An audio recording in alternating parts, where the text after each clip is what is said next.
কই গো, শুনছো? দেখো না কে এসছে। আরে আমার হাত দুটো তো বন্ধ, তুমি যাও না, দেখো না কে এসেছে। কি চাই? স্যার আমি নাইট গার্ড, এই এলাকায় রাতে পাহারা দিই। আমার বাড়িতে কি মনে করে? আর না, খুশি মনে করে যদি কিছু বকশিস দেন। কি বকশিস? কিসের বকশিস? যাও। স্যার স্যার শুনুন না, আমি গরিব মানুষ, রাতে পাহারা দিই, একটু দেখুন না কিছু বকশিস যদি দেওয়া যায়। কি আশ্চর্য, আমি বলেছি পাহারা দিতে? হ্যাঁ, কেন মজা করছেন স্যার? এটা আমাদের কাজ, রাতে পাহারা দেওয়া। আপনারা যেন বিনা চিন্তায় রাতে ঘুমোতে পারেন, তার জন্যই আমরা পাহারা দিই। দেখো ভাই, এত সময় নেই। যাও। ম্যাডাম ম্যাডাম, আপনি স্যারকে একটু বলুন না কিছু সাহায্য করতে। এই বেটা, এই তুই ওকে কি বলছিস রে? ও তো কি বলবে? আমি তো বললাম কোনো টাকা হবে না। যা। এত ঝামেলা করছো কেন? তুমি এদের চেনো না, এরা রাতের বেলা নাক ডেকে ডেকে ঘুমোবে।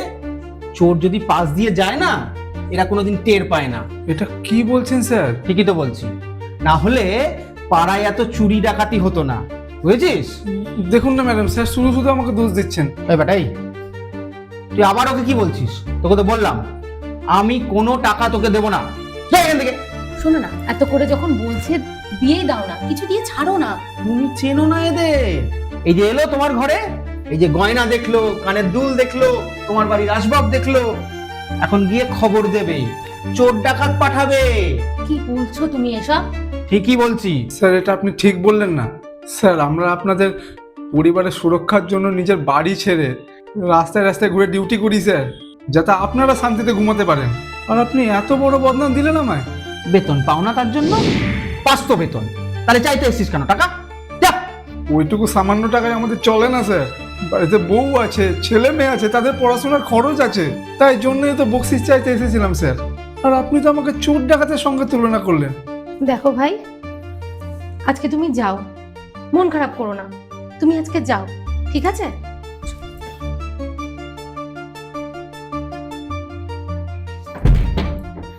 তুই ওদের সাথে তো সময় করে কথা বলার কি আছে? যাও না, আরো ছোট লোকের জাত। হয়েছে, ঠিক আছে, চলে গেছে তো, পাঠাও না।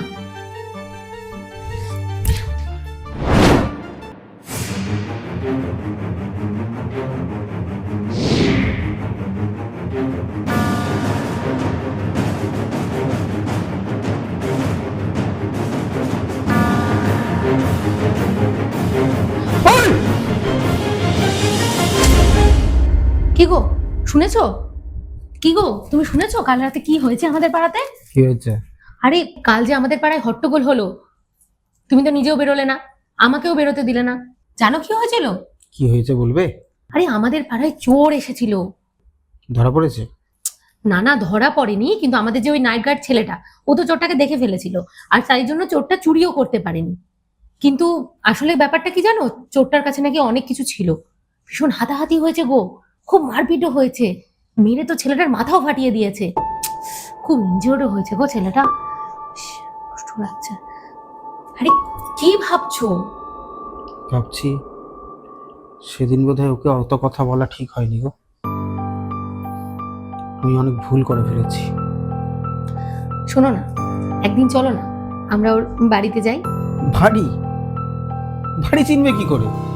ওরা থাকে কোথায় সে খবর তো আমরা কেউ রাখি না গো।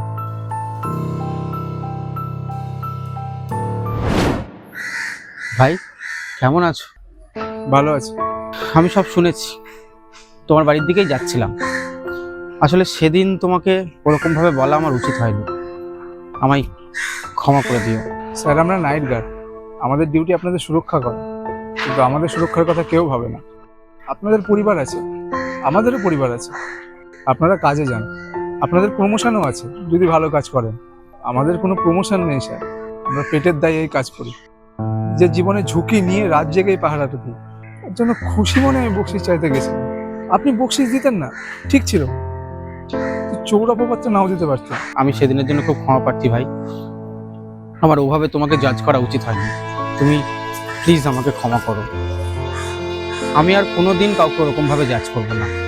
খুব ভালো থেকো ভাই, খুব তাড়াতাড়ি সুস্থ হও। আসছি।